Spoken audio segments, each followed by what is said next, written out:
Amis téléspectateurs, bonjour.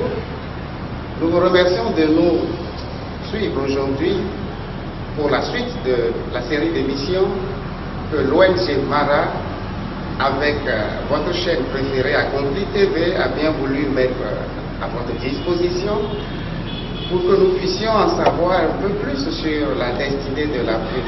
Récemment, nous étions en train de parler de la révélation qui lui a été accordée à M.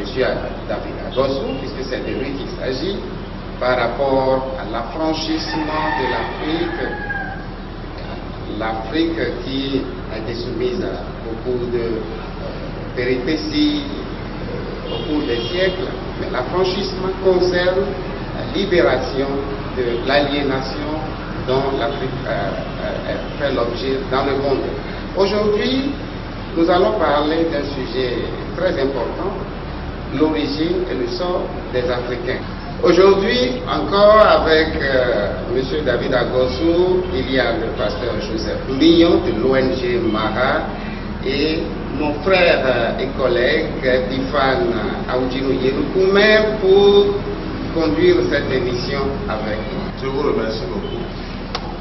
Nous avons constaté que si l'on ne connaît pas son identité, on ne peut rien faire de bon. On ne peut même pas avoir une bonne vision. Et c'est parce que les Noirs ne se connaissent pas qu'ils n'arrivent pas à s'en sortir. Aujourd'hui, nous voulons faire savoir aux Noirs leur origine et le sort que Dieu a prophétisé sur eux. Docteur David Agossou, tout à l'heure dans votre intervention, dans votre exposé, vous étiez en train de parler de l'Africain qui ne se connaît pas. Alors, qui sommes-nous en tant qu'Africains? Notre nouvelle ère a commencé après le déluge. Nous savons qu'après le déluge, il y a eu 8 personnes qui ont survécu, c'est-à-dire Noé, et Cham, Sem, Japheth, chacun d'eux avec leur femme. Et ils sont au total 8. Tout le monde entier vient de ces 8 personnes. Comme ils habitaient aux environs de l'Éthiopie et de l'Égypte, Cham a vu la nudité de son père. C'est dans Genèse chapitre 9. Et l'a rapporté au dehors. Nous pouvons lire ça là. Donc, si vous pouvez m'aider. À partir du verset 22. À partir du verset 22. Cham, père de Canaan, vit la nudité de son père et il le rapporta dehors à ses 2 frères.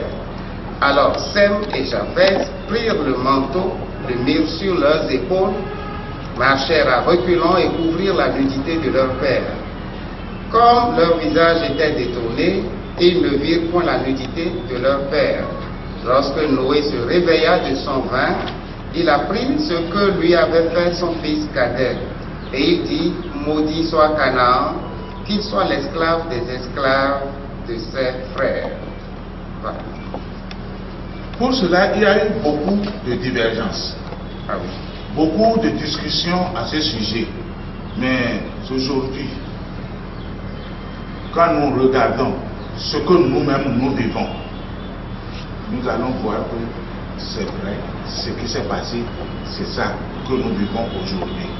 Donc, Dieu s'est adressé à l'Égypte dans Ésaïe 19, et Ésaïe 43, Ésaïe 45, ce que nous allons lire en détail, arriver à ce niveau. Donc, dans Ézéchiel aussi, il leur a parlé. Et c'est ça qui constitue notre sort. Donc, les premiers hommes les plus forts sur la terre étaient des enfants de Cham. Donc, c'est pour cela qu'aujourd'hui, Les premiers à commencer à être puissants sur la terre, ce sont des enfants de Cham. Donc, ces enfants de Cham, nous disons qu'ils sont les plus puissants. Ils se sont partagés sur la terre en Afrique ici. Parce que Canaan, lui, il a bâti sa contrée en Asie. Et ses 3 autres frères, Parce que Cham a 4 enfants. Nous rappelons les noms des enfants de Cham. Les enfants de Cham, il y a Pout, il y a Couche, Misraïm et Cana. Donc Cana a bâti sa contrée en Asie et les autres se sont installés de l'autre côté du Nil, qui est l'Afrique, quoi. Donc, à ce sujet, il y a eu beaucoup de discussions, comme je l'avais dit, mais pour les égyptologues, il y avait le docteur Cheikh Anta Diop, le Sénégalais Cheikh Anta Diop, qui avait fait des recherches à ce sujet. Et il a trouvé que les anciens habitants de l'Égypte étaient des Noirs. Parce qu'aujourd'hui, c'est les Blancs, les Arabes qui sont en Égypte. Et Cheikh Anta Diop a fait des recherches et il a vu qu'il y a des similitudes entre ses parents et les Égyptiens. L'UNESCO n'était pas d'accord. Et l'UNESCO a envoyé des archéologues sur le terrain pour aller fouiller les vestiges et voir qui vraiment étaient les anciens habitants de l'Égypte.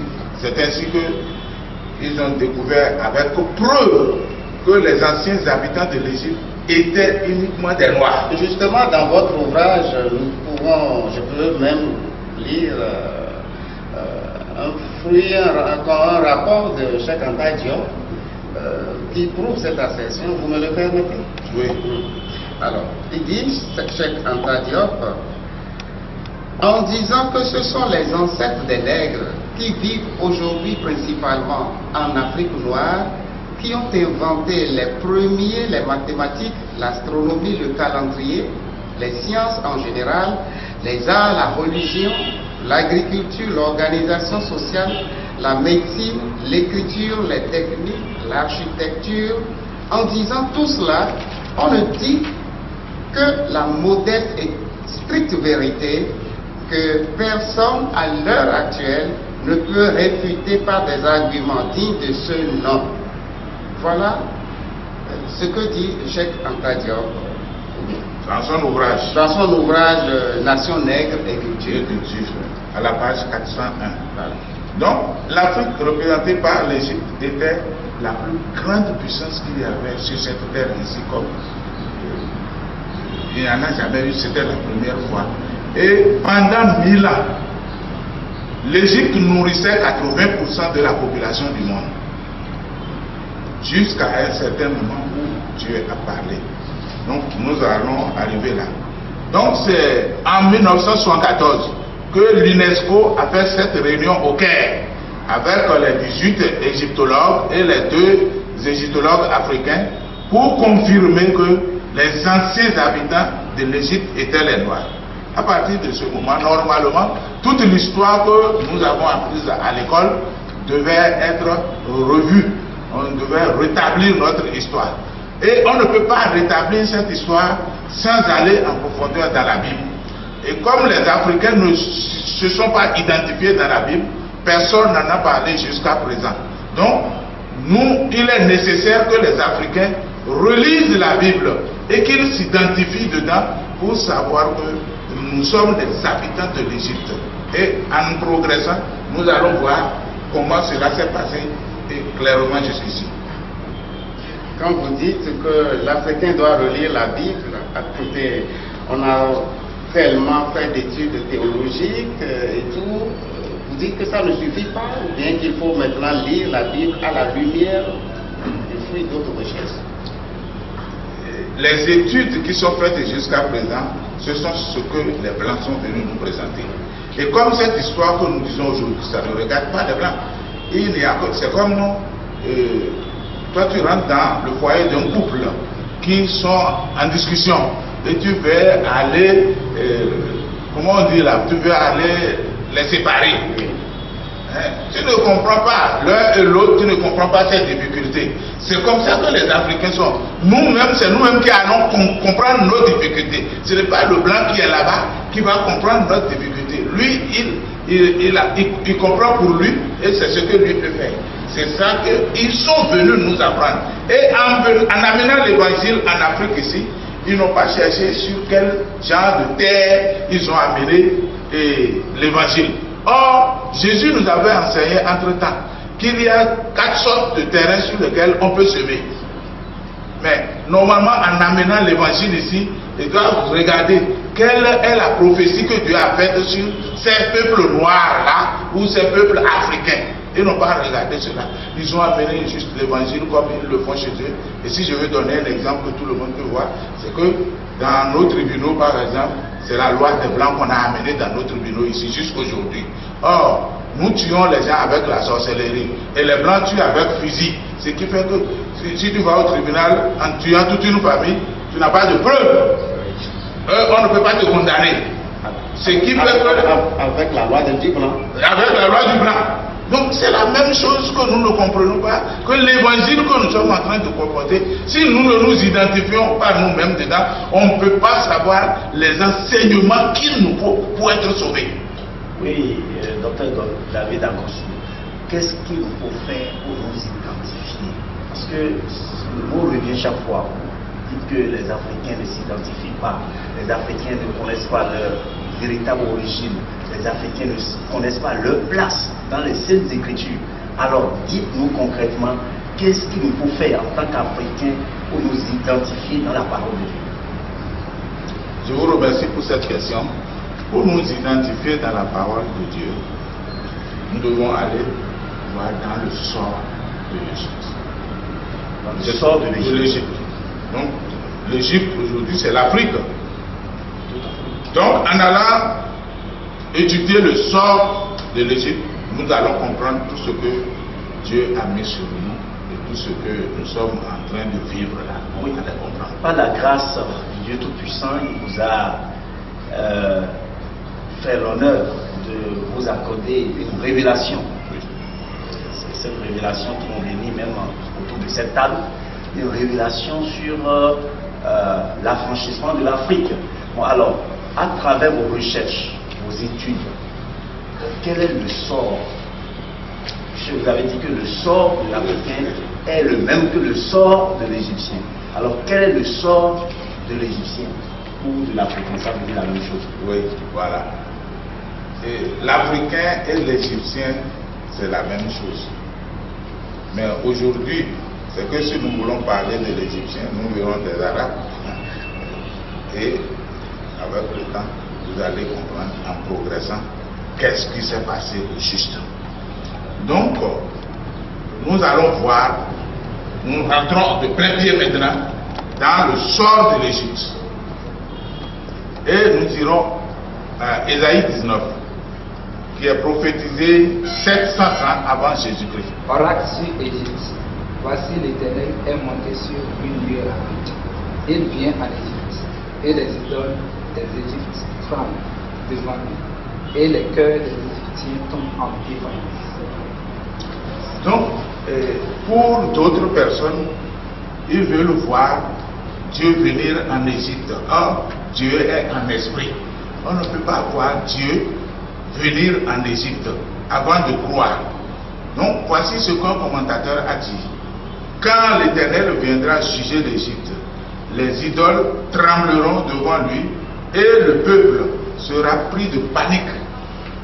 La guerre civile éclatera et les cerveaux les plus brillants du pays tourneront vers les idoles et les différentes formes de spiritualisme, c'est-à-dire des enchanteurs, quoi. Or, ça là, c'est déjà passé. Ici, il s'agit de l'esprit de maître, l'esprit de civilisateur que les Égyptiens avaient pour dominer le monde entre-temps. Dieu a dit que l'esprit disparaîtra du milieu d'elle. Et ils ne peuvent plus inventer quelque chose comme ils inventaient. Ils ne peuvent plus donner au monde des choses qu'ils prennent de Dieu et qu'ils font.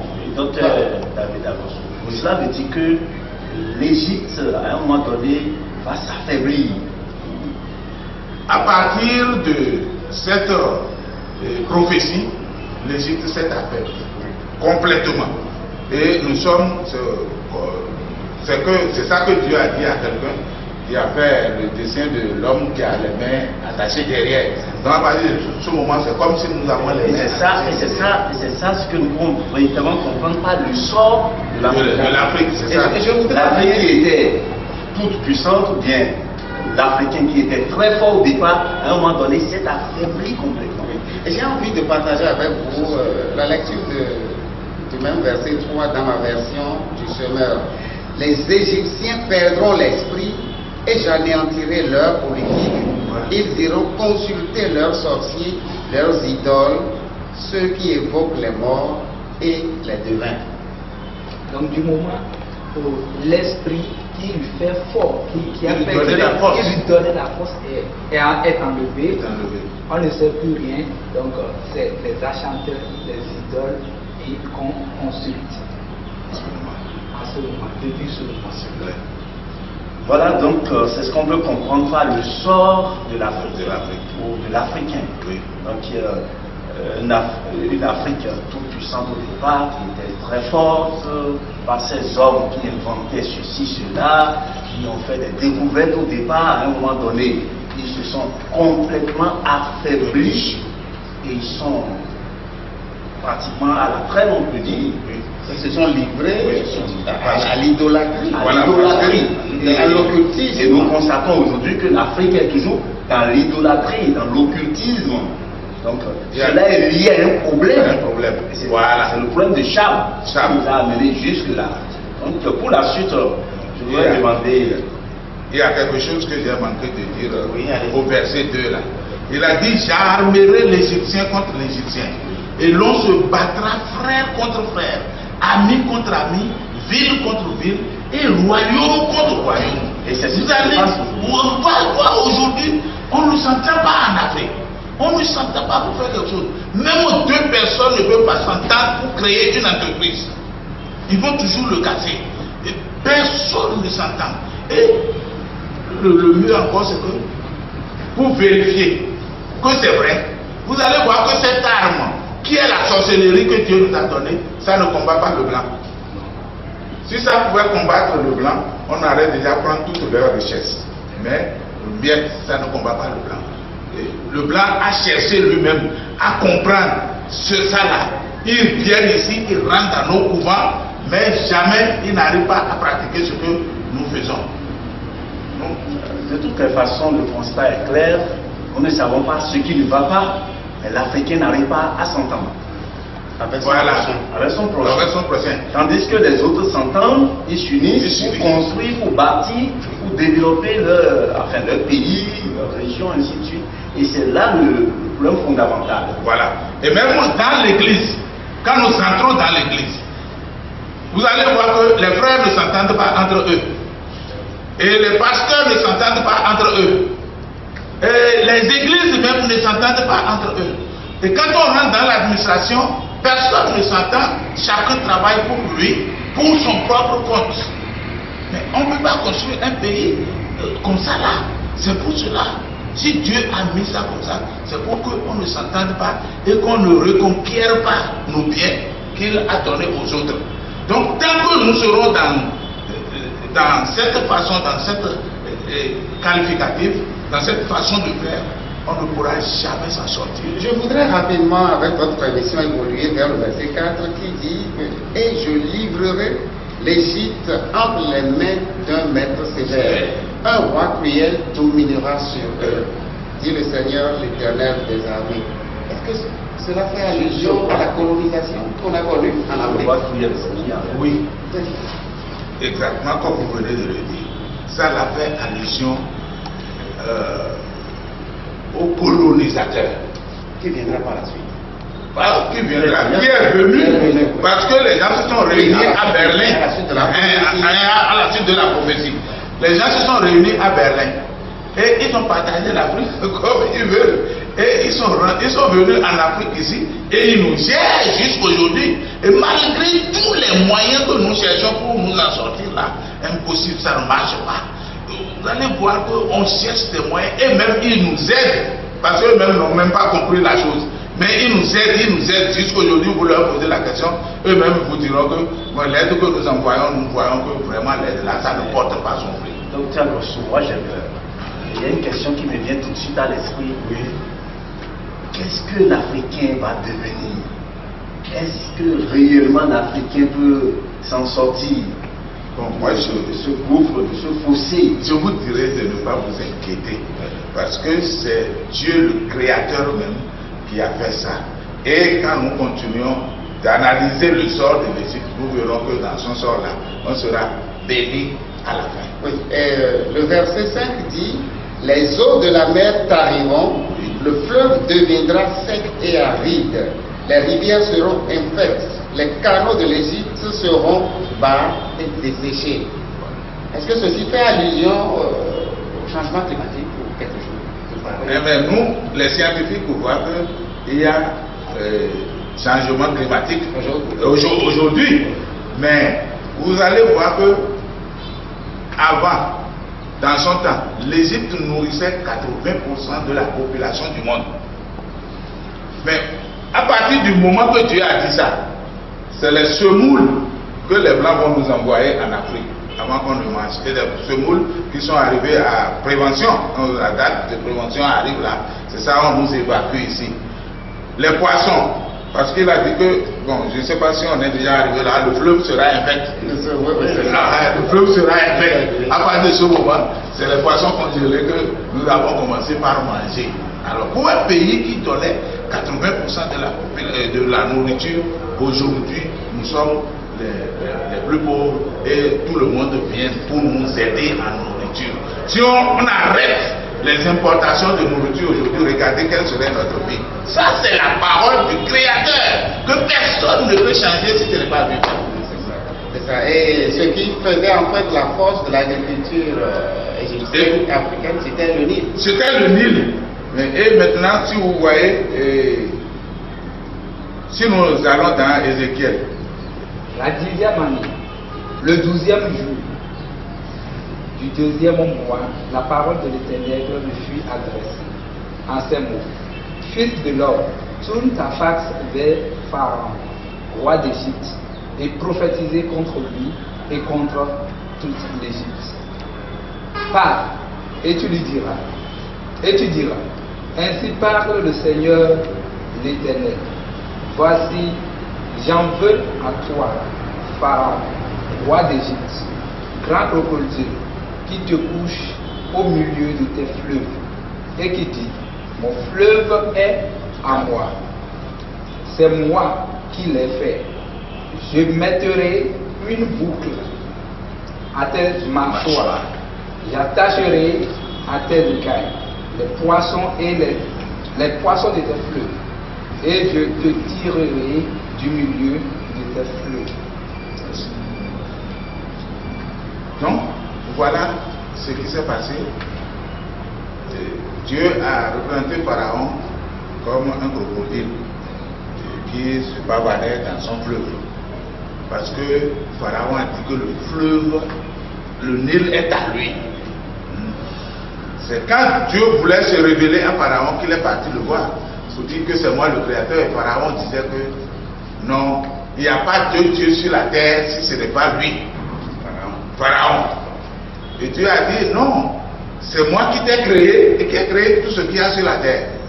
Pharaon dit non, non, non. Parce qu'il regarde à ses richesses, à ses forces, son armée, il ne voit pas qui peut le défier sur la terre ici. Il est parti jusqu'à dire à Dieu là, bon, tes enfants ont été esclaves chez moi. Et si nous lisons jusqu'en bas, nous allons comprendre que Dieu a dit, le jour où il va te détruire l'Égypte, il va donner de la force à la maison d'Israël. Mais aujourd'hui, nous nous rendons compte que Israël a la force.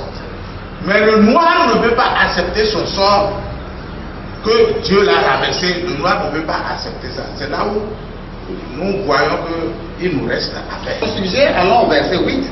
Dans la suite, le verset 8. Les pêcheurs gémiront. Oui. Tous ceux qui jettent la maison dans le fleuve se lamenteront. Et ceux qui étendent les filets sur les eaux seront désolés. Ceux qui travaillent le lin. Ça va déjà. À partir de ce moment-là, ce sont les poissons congelés. Parce que Dieu a parlé. Et si Dieu a parlé, il n'y a rien qui peut changer la parole de Dieu. C'est pour cela que les poissons, nous qui fournissions du poisson, le Nil qui fournissait du poisson, à 80% de la population du monde, la chose s'est renversée et c'est les gens du monde qui vont nous envoyer des poissons congelés jusqu'aujourd'hui. C'est clair. Ceux qui travaillent le lin payé et qui tissent les étoffes blanches seront confus. Tous les travailleurs sont toujours dans l'insatisfaction jusqu'aujourd'hui. D'autres versions écrivent que ceux qui gagnent un salaire ont l'âme attristée. Non, c'est la parole de Dieu qui a dit ça, et c'est la parole de Dieu qui s'exécute. Nous avons des syndicalistes, nous avons ceci, qui se révoltent chaque fois, qui revendiquent chaque fois, mais ils sont jamais satisfaits jusqu'aujourd'hui. C'est la parole de Dieu. Et même, ils disent souvent que non, c'est parce que l'Africain n'entreprend pas. Voilà. On entreprend, mais ça ne marche pas. C'est ce que Dieu a dit. Oui, parce que même l'esprit d'entreprise est ôté. D'accord. Le verset 10, s'il vous plaît. Les soutiens du pays seront dans l'abattement. Tous les mercenaires auront l'âme attristée. Les princes de Chouan ne seront. Ok. Le verset 10. Ajoutons le verset 11. Les princes de Chouan ne seront que les insensés. Les sages conseillers de Pharaon forment un conseil stupide.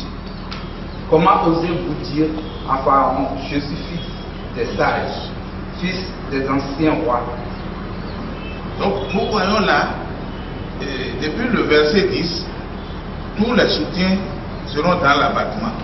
Et ça, les néocolons qui mettent à mal même les aides que les colonisateurs nous donnent. Je donne un exemple pour que les gens voient clair. Si le colon envoyait 1000 francs pour dire allez ici, on veut aider votre pays, c'est que le chef d'État qui est là, lui il empoche 500 francs et il trouve un représentant de la population, il lui donne les 500 francs qui restent. Le chef aussi, il empoche 300 francs et il donne 200 francs à la population. Comment vous voulez que la population soit satisfaite?